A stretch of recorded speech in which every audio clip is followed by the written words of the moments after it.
Hey there.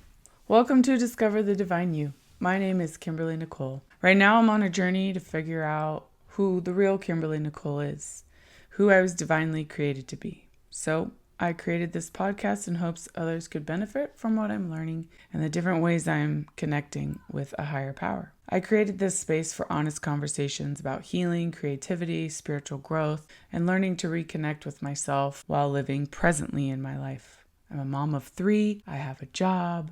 I'm in 12-step recovery. Real life happens every day. So this is a space of no pressure, no expectations, no perfection, just progress. A journey towards finding peace, clarity, and connection to something bigger than ourselves, going from chaos to calm. So here we go.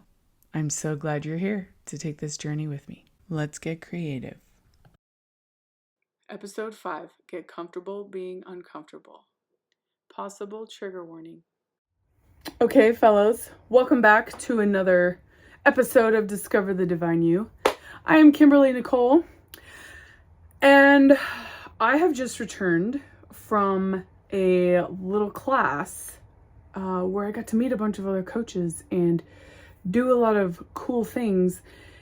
And my brain is filled with so much information that it's like overwhelming. And I'm not really sure what to do with all of it, but I'm super stoked I got to go.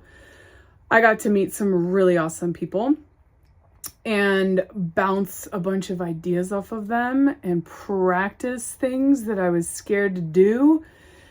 And I just kind of love that. I put myself in a very uncomfortable position. I literally did not want to go. Even though I paid to go there, I was like, I woke up that day and I was like, I can't do this. I don't want to go. I'm going to be like the dumbest one there. And I was just really not being nice to myself, right? And then I was like, well, you paid a lot of money to do this and you're going to go. So I went, and I'm so glad I did. I made some really rad connections and I learned so many things. And I've gotten 3 or 4 opportunities this last week to do things I absolutely did not know how to do and was terrified to do. All of which, other than the one I just mentioned, were voluntary. And I put myself in this position voluntarily thinking, oh, I got this. And then quickly realized, I don't got this. This is not my thing. What am I doing here? But I realized that my higher power put me in that position for a reason, because then I was like fully dependent on my higher power. It was not about me at that point. It was about the people that I was serving. And I wanted to tell you that because I texted someone and said, I don't know if I can do this. I'm going to like epically fail. And the person texted back, this isn't about perfection. This is about loving the people you're guiding. And I was like, yeah, okay. And in program, like we say progress, not perfection all the time. So that made total sense to my brain. So I took a deep breath and I said, okay, let's go. Let's do this. And I ended up loving it and learning so much that I didn't already know before. And I'm going to volunteer to do it again and again until they tell me I can't, because it was so fulfilling and it was so awesome, because I was able to meet a bunch of really cool people, learn a bunch of really cool things, and do something I'd never done before and get out of the cycle of comfort zone territory, because I've been where I'm at for a while and I want to move forward. So I'm all about that progress. So doing something scary is good. Or I don't want to say scary. I want to say uncomfortable. Do something uncomfortable every day. I mean, sometimes for me, let's take a friggin' shower because I just don't want to do it because my brain tells me not to. But there's a lot of things that are really good for me that are uncomfortable. So I did that. And then I also had to get up in front of a bunch of people and teach a lesson. And that was terrifying because it was about something I knew nothing about and I'd never done before. And I got to learn more and do hard things. And afterwards, because all 3 of those things happened in the same week, I was exhausted. And I wanted to sleep. And my brain and my ego was like, you can't sleep. You're lazy. What's wrong with you? And I said, oh, my sweet little brain, I love you so much. Thanks for trying to protect me and keep me motivated. But my body's tired. I've done some really hard things this week. I also did some really good digging in my recovery program, which was also exhausting. It was so relieving and so gratifying to let go of these things, but it was also very tiring. Because just like holding on to all this stuff is like taxing on our bodies and causes disease and ailments and all kinds of things, and leads to depression and anxiety, it can also be exhausting when you let it go and release it. Your body has to shift. And sometimes that's uncomfortable. But once you get to the other side, it's such a relief. And it takes a cool minute to get your body and your brain in the same place to where it's not trying to tell you that this is unsafe because it's new. Because not all new things are unsafe. But our brain instantly thinks, this is different. We don't know how to prepare for this. This is like, prepare yourself to argue and fight. I don't need to do that. So I just invite those thoughts in. Talk to them, talk to other people to help me rein in those thoughts sometimes, and get coached, honestly. And then I coach myself, and then I can help coach other people. So it takes a village to raise a child, and I'm still raising myself. I will be till this is done. And I'm the mama now, so like I can make decisions for me. And nobody's going to tell me no. And if they do, I can say, oh, but I'm going to do it anyways. But very lovingly, I'll tell them, right? And I also wanted to touch a little bit on the fact that the stuff that I uncovered was... Okay, let me back up a little bit. So I heard someone say the other day that when we bury stuff down, we're not just burying it. We're burying it alive. Now, I want you to think about that for a second. Like, don't get too overwhelmed with it, but think about that. You know, I'm going to go a little bit deep here on this episode today because I'm just really jazzed at the transformation that I got by working with my higher power. And my higher power and I have a really, really cool relationship today that we didn't always have. And I had to develop that.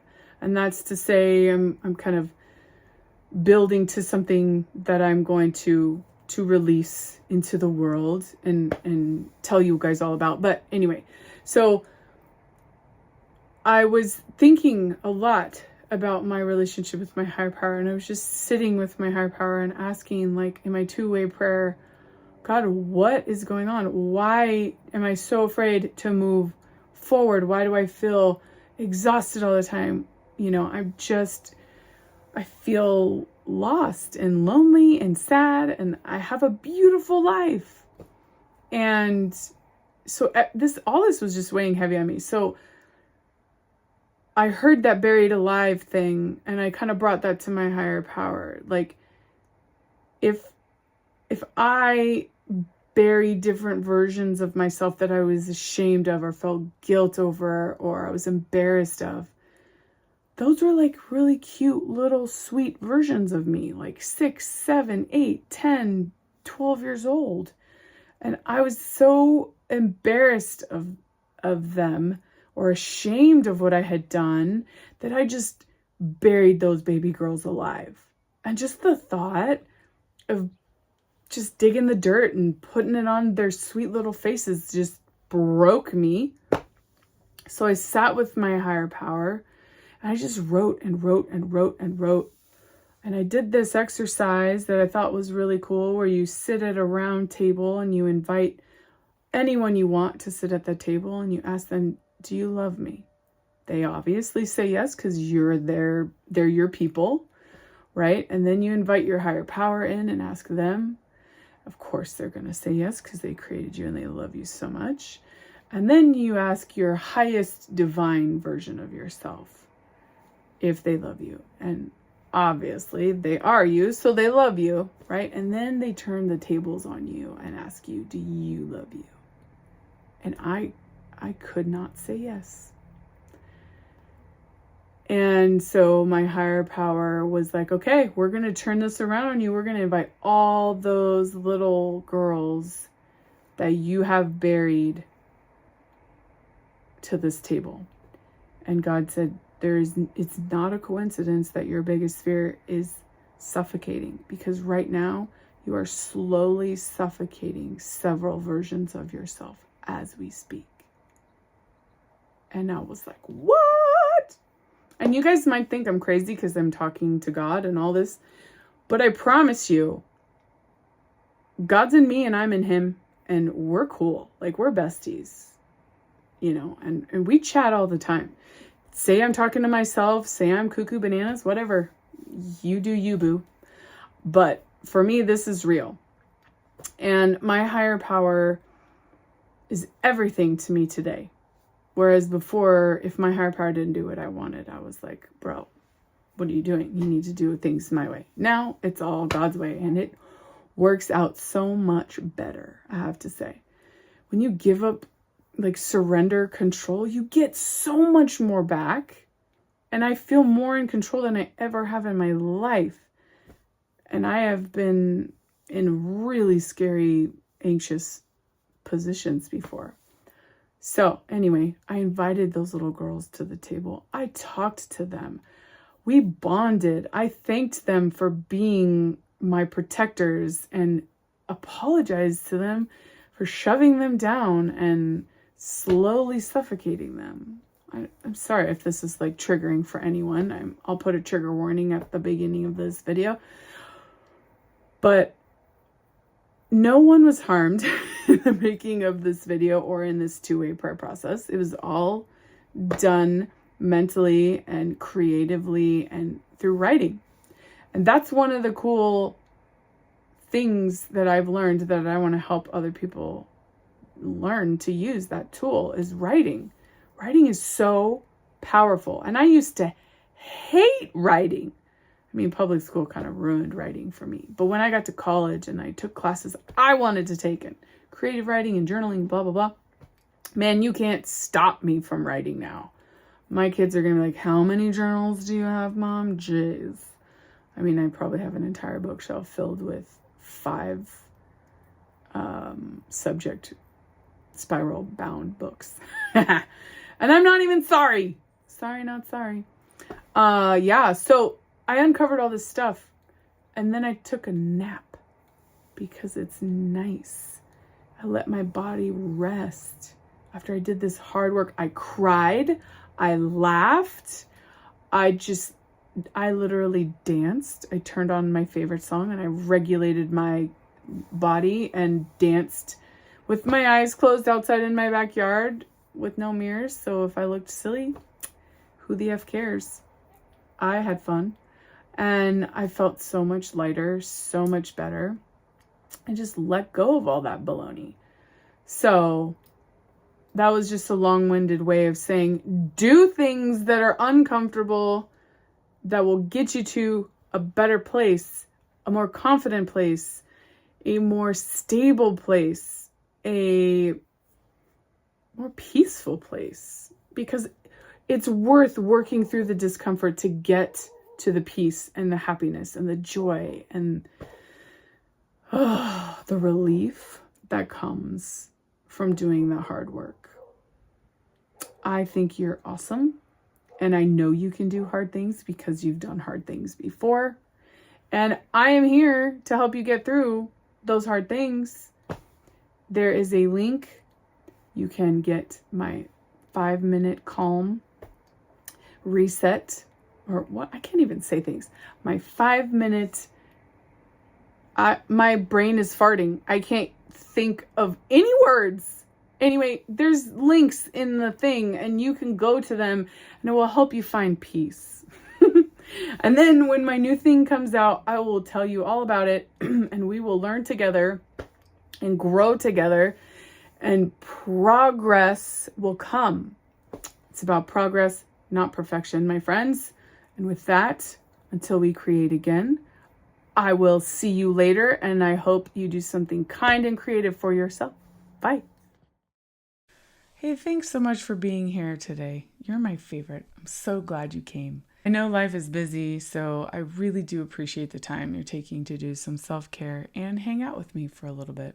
If something that we talked about today resonated with you and you want to dig a little deeper, I put together a 5-minute creative reset guide called Chaos to Calm that you can access in the show's description. And I would be so grateful if you'd subscribe and share this podcast with someone out there that you think could benefit from what we're creating here together. Also, remember, I am just sharing my experience, strength, and hope as I understand it here. So if bigger emotions come up, please take care of yourself and reach out to a licensed professional or someone that you trust for support. You are not alone in this. So until we create together again, please be kind to yourself and do something creative because you deserve it.